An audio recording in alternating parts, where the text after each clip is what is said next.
այս ժողովը իսկապես աննախադեպ պայմաններում տեղի ունեցավ։ Նախորդը գիտեք տեղի ունեցել 22 թվականի սկզբներին եւ այս 3 տարիների ընթացքում Հայաստանին պատուհասած կործանարար ընթացքը իսկապես բերեց նորանոր կորուստներ եւ մենք հավաքվեցինք այս տարի հաստորեն այն վիճակում մենք մթնոլորտում, որ մեր բոլոր մինչև այս իրադարձությունները հռչակած նպատակները եւ այն սպառնալիքներն ու վտանգները, որոնք որ մենք նախանշում էինք, դրանք ել ավելի հաստատեցին իրենց կենսունակությունը։ Դժբախտաբար մեր ամենավատագույն ենթադրությունները եւ դրա հետ կապված կանխատեսումները իրականացան։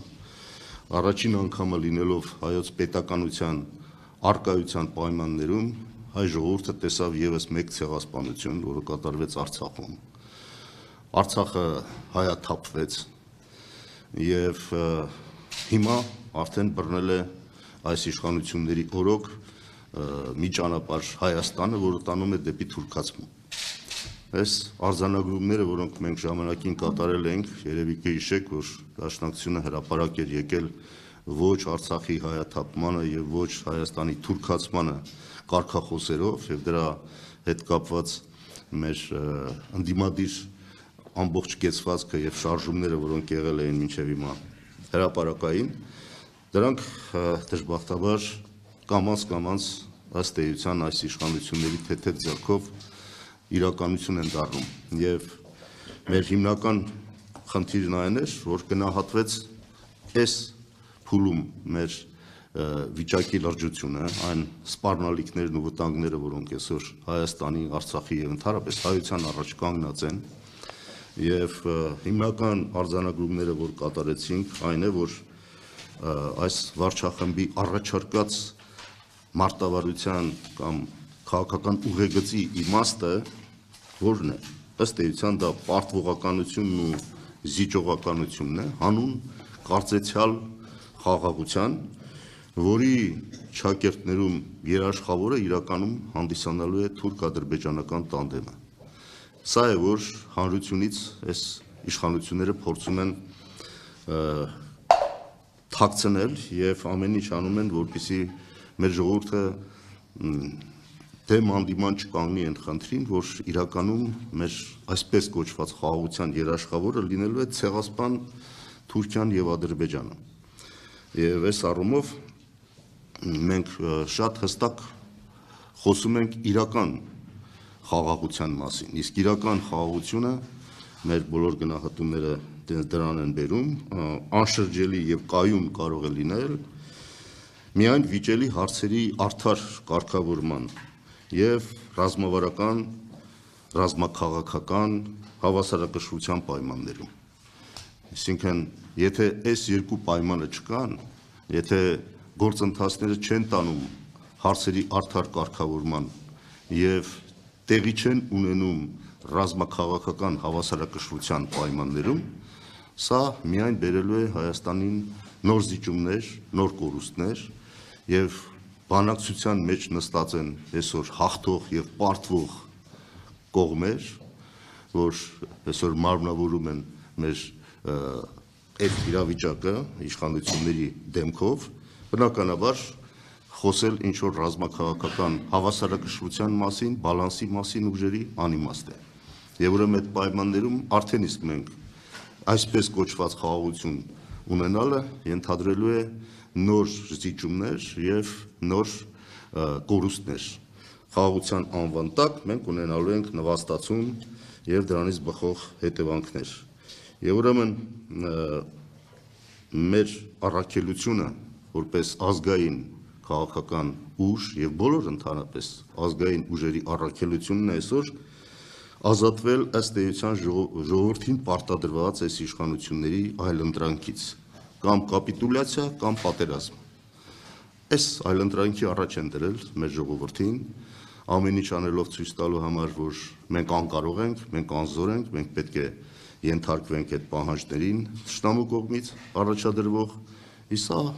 ոչ այլ ինչ է, քան հենց այդ երկուսի մեջ կործանարար վատի եւ վատթարագույնի մեջ ընտրություն կատարելու վիճակ։ Եվ մեր խնդիրն է բեկում մտցնել այս իրավիճակի մեջ։ Մեր ժողովուրդը պետք է ունենա ընտրություն խաղաղության, իրական անշրջելի եւ կայուն խաղաղության, որը ասեցի պետք է ապահովի այդ երկու պայմաններով իրականացումը եւ սրա համար մեր գլխավոր խնդիրը դառնում է նոր որակի իշխանության ձևավորումը եւ զարգացման ազգային պետական ուղեկցի հաստատումը։ Այն ուղեկիցը, որով այսօր այս իշխանությունները շարժվում են, այդ ուղեկիցը ապազգային է, ապապետական է եւ կոչված է ըստ էության սպասարկելու թուրք-ադրբեջանական տանդեմի շահերը։ Եվ մեր այլընտրանքային մոտեցումները հիմնված են նրա վրա, որ հայ ժողովուրդը ունի իր սեփական ուժային աղբյուրները եւ այդ աղբյուրները պիտի թույլ չտանք, որ այս իշխանությունները ցամաքեցնեն։ Այդ աղբյուրները 3 ուղղությամբ են եւ առաջինը դա մեր միասնությունը արդեն խաթարված հայրենիք սփյուռք Հայաստան, Արցախ սփյուռք երամիասնությունը խաթարված է եւ միասնությունն ընդհանրապես համահայկական վերականգնելու խնդիր կա եւ դա պետք է տեղի ունենա շատ կոնկրետ օրակարգի շուրջ, այդ օրակարգը հայկական ինքնության եւ հայոց պետականության պահպանման օրակարգն է։ Սրա շուրջ միայն հնարավոր է համախմբվել։ Չեն համախմբվում հանձնվելու համար, ինչպես այս իշխանություններն են իբր թե կոչ անում, համախմբվում են հաղթահարելու համար բոլոր այն մարտահրավերներն ու սպառնալիքները, որոնք գոյություն ունեն։ Հանձնվելու համար պառակտում են, այն էլ ինչ մենք տեսնում ենք այսօր իշխանությունների կողմից, որտեղ հենց հանձնվելու ուղղությամբ է իրենց ամբողջ քաղաքականությունը։ Երկրորդ մեր ներքին ռեսուրսի առումով դա մեր պաշտպանական եւ անվտանգային համակարգերի հրատապ վերակառուցումն է, որտեղ մեր հակառակորդները այլ լեզու չեն հասկանում։ Իրենք եթե տեսան, որ դու անպաշտպան ես, անընդհատ փորձելու են նորանոր զիջումներ կորզել, պահանջներ անverջ տեղալ, որի ականատեսն ենք մենք այսօր։ Պահանջները վերջ չունեն, այսօր ադրբեջանա-թուրքական պահանջները որևէ սահման չեն ճանաչում։ Ամեն օր նոր պահանջներ են հնչեցվում մեր ինքնության, մեր ազգային պետականության դեմ ուղղված, որտեղ իրենց համար հայկական տեսակի գոյությունը, հայկական գործոնի արկայություն այս տարածաշրջանում արդեն անընդունելի է։ Ուրեմն մենք պետք է հասկանանք, որ մեր ուժերը պետք է համախմբենք ներքին առումով այս երկու ուղղությամբ։ Եվ երրորդը, որ նոր քաղաքականություն, արտաքին քաղաքականություն, դիվանագիտական հմուտ քաղաքականություն, որ կարողանանք այն երկրների հետ մեր կապերը վերականգնել, որոնց շահերից է բխում հայկական կենսունակ պետության գոյությունը։ Այդպիսի երկրներ եղել են, կան, պարզապես այս ապաշնոր իշխանությունների քաղաքականության արդյունքում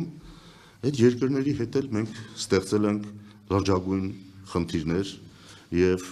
փոխանակ մեր բարեկամների քանակը ավելացնենք,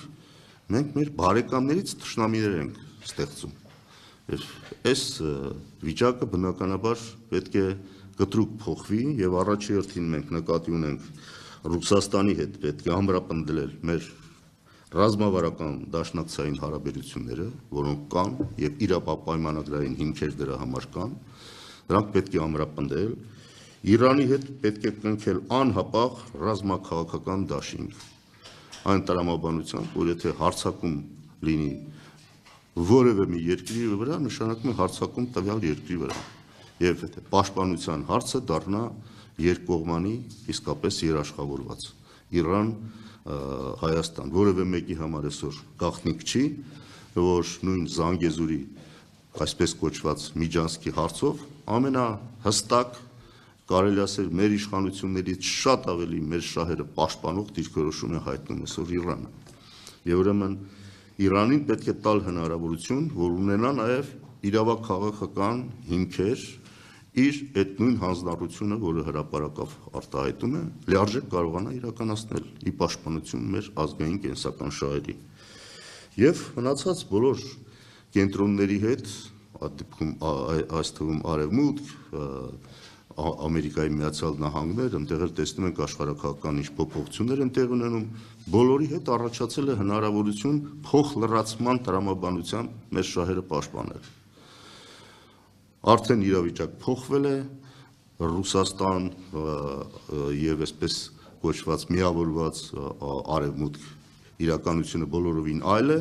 եւ այդ փոփոխությունը մեզ տալիս է հնարավորություն, որ մենք կարողանանք փոխլրացման տրամաբանությամբ այդ գերտերությունների հետ կարողանանք աշխատել եւ մեր շահերը պաշտպանել։ Սա հստակ օրակարգ է եւ այս հստակ օրակարգի շուրջ Դաշնակցությունը արտահայտում է իր պատրաստակամությունը արդեն նաև ընդհանուր ժողովի, մեր բարձրագույն ժողովի մակարդակով համագործակցել բոլոր այն ուժերի հետ, ովքեր որ կիսում են այս օրակարգը եւ պատրաստ են որպես անհրաժեշտ պայման իշխանափոխություն իրականացնել, որպեսզի հնարավոր լինի փոխել այս ապազգային ուղեգիծը։